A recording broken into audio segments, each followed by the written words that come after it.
Հիմա այստեղ մի փոքր նաև անցում կատարեմ արդյունքների մասին, որովհետև այս օրերին, երբ որ մենք քննարկում էինք հայկական արտահանման, այսպես ասած, վերափոխումը դեպի եվրասիականից օրինակ եվրոպական ուղղություն, իհարկե դա մեր համար նորություն չէր, բայց առաջի արձանագրումը նա էր, որ այլևս անցել են ժամանակները, երբ որ մենք ասում ենք, որ հայկական արտադրանքը Եվրոպայի մրցունակ չէ որակական առումով։ Դիցուք, մեկ օրինակ բերեմ։ Հայաստանում կան հարյուրավոր հեկտարներով ջերմատներ, որոնք մեկը մեկին նույնն են, ինչը հոլանդականն է, ֆրանսիականն է, գերմանականն եւ այլն։ Այսինքն ամենաժամանակակից տեխնոլոգիաներ, անգամ կառուցապատողը ֆրանսիական ընկերություն է։ Հերիք չի տեխնոլոգիան օրինակ ֆրանսիականա, ճապոնականա, գերմանականա, կառուցապատող աշխատողները հայաստանցիներ չեն։ Ֆրանսիացիներ գալիս են, կառուցապատում են, գնում են։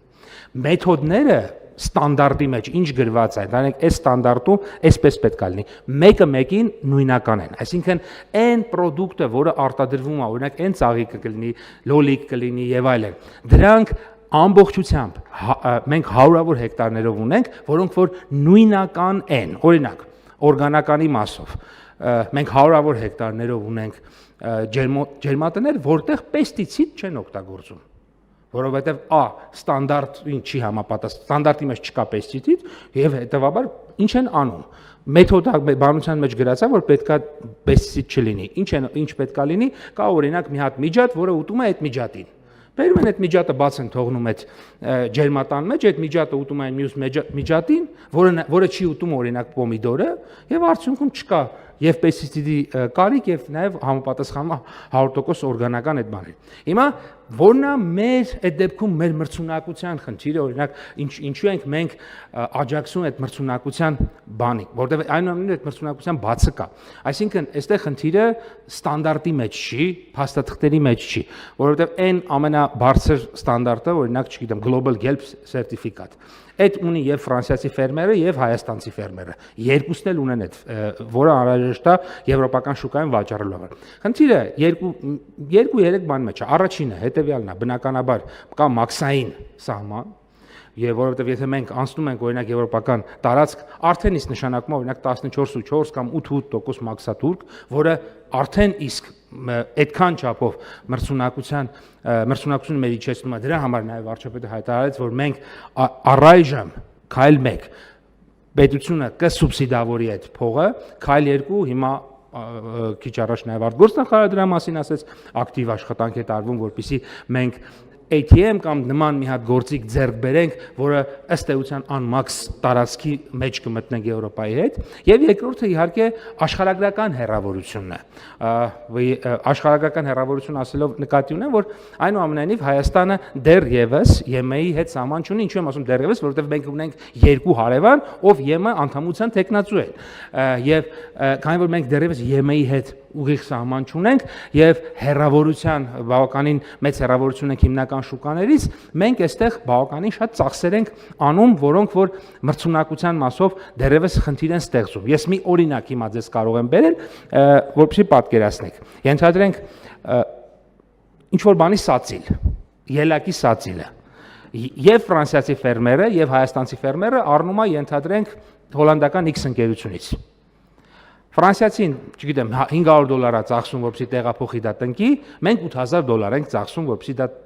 տեղափոխենք եւ տնկենք։ Եվ այդ 7,500-ը արդեն ոչ մրցունակական մրցունակությունը իջացնում է, որովհետեւ շուկայում, եթե դու նույն շուկայում ես վաճառում, դու պետք է առնես ինքնարժեքի մեջ դա։ Այստեղ կառավարության նախագիծ ենք, հիմա իմ տեղակալ այս պահին կառավարությունում հենց այդ քննարկմանն է, հենց այս պահին, հաջորդ հինգշաբթի օրը մենք կընդունենք այդպիսի, որտեղ տրանսպորտային ծախսերի մասնակի սուբսիդավորում ենք անելու նաև եվրոպական գործընկերների աջակցությամբ, որպեսզի կարողանանք այս ծախսերի մեջ մասնակի սուբսիդավորելով ելի մրցունակության հարցը ուրեմն լուծենք, զուգահեռ նաև այստեղ ծավալների ավելացմամբ մենք հնարավորություն կունենանք ծավալների ավելացմամբ իհարկե փորձել հնարավորինս բերել նրա, որ մեր մրցունակությունը միավոր ապրանքի հաշվով բարձրանա։ հարց տրվեց նաև եւ պարոն Միրզոյանը պատասխանեց եւ Արաբության Հանրապետության վարչապետը անդրադարձավ հոլանդական բորսա աճուրդի մասին, սա ֆանտաստիկ մեծ հնարավորություն է, այդ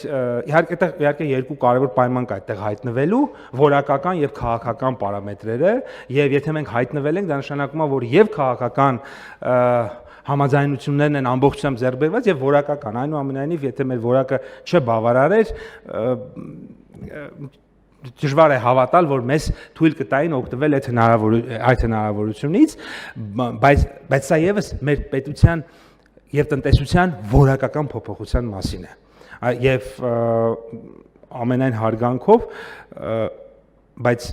եթե մենք կարող ենք վաճառել բորսայում ինչ-որ ապրանք, պետք չի տանել որևէ այլ երկրի որևէ շուկայում ուղղակի կանգնացնել մեքենան ու վաճառել, որովհետև շատ հաճախ մենք հենց տանում ենք կա կոնկրետ քաղաք, այդ քաղաքում կա շուկա, եւ շուկայում ուղղակի մենք վաճառում ենք այդ ապրանքը, մի բան, որը շատ ավելի լավ որակի է եւ մի բան, որ շատ ավելի պատշաճ միջավայրում կարող է վաճառվել եւ այս առումով կարծում եմ, որ սա էլ է կարեւոր։ Ես չեմ ուզում շատ ձեր համբերությունը չարաշահեմ, բայց ես հատուկ խոսեցի կոնկրետ օրինակների մասին, որպեսզի նաև հստակ ասենք, որ մեր տնտեսությունը վերջին տարիներին էական ներողություն որակական փոփոխությունների է ենթարկվել, որը մեծ հնարավորություն է տալիս մրցունակ ապրանքներ արտահանել տարբեր երկրներ, եւ ես ուզում եմ ասել, որ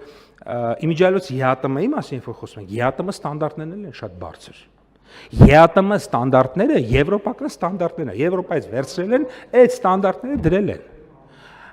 Որոշ դեպքերում նույնիսկ ավելի բարձր են, այսինքն հատուկ որպեսի այնտեղ հասկանալի ամեն մի տնտեսական միություն իր շահերն է հետապնդում, նույնիսկ ավելի բարձր ստանդարտ են դրել։ Մենք եւ այս առումով ուզում եմ ասել, որ մենք որակական առումով եւ եթե խոսում ենք եվրոպական շուկային համապատասխանության մասին կամ ԵԱՏՄ շուկային, դա նորմալ է, որովհետեւ այդ ստանդարտներին մենք համապատասխանում ենք։ Իհարկե կան դեռևս արտադրողներ, որոնք որ ավանդական տեխնոլոգիաների կամ ավանդական մեթոդների մասնաբաժին իրենց մոտ մեծ է եւ իրենք բնականաբար խնդիրներ կունենան եւ ԵԱՏՄ եւ եվրոպական շուկաներում, բայց նաեւ մեր խնդիրն է, որ իրենց հենց այդ ֆինանսական աջակցություններով կօգնենք, որ իրենք զարգանան, այդ մրցունակությունը կարողանան ապահովել։ Թերևս այսքանը մնացածը հարցերի տեսքով սիրով պատասխանեմ։